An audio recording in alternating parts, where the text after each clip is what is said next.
The federal government is getting ready to open international borders despite no date being set for the resumption of overseas travel. The Prime Minister is resisting business pressure to commit to a reopening date, saying it's not yet safe. Our borders were closed 14 months ago and may not fully reopen until vaccinations are widely rolled out. Home Affairs Minister Karen Andrews joins us from Brisbane. Morning to you.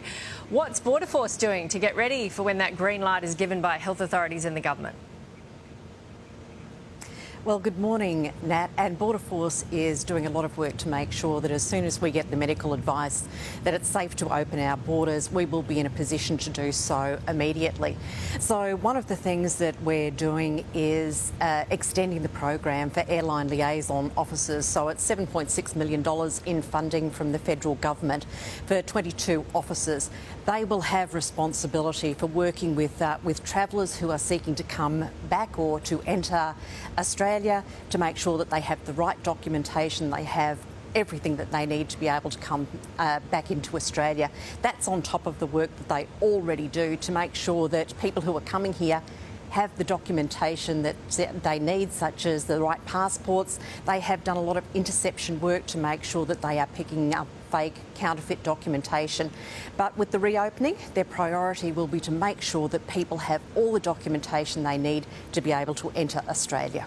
Are you looking at a plan where people from overseas who are fully vaccinated may not have to hotel quarantine? Look, there's a lot of work that's being done across many of the portfolios with many of the ministers at a federal level, but we're also working with the state and territory governments to make sure that we're across the issues that are going to impact the reopening. Now, one of the things that has been talked about is opportunities for home quarantine. That is a matter that we will be discussing with the state and territory governments. We want to make it as effective as possible and as efficient as possible to bring people home as soon as we possibly can.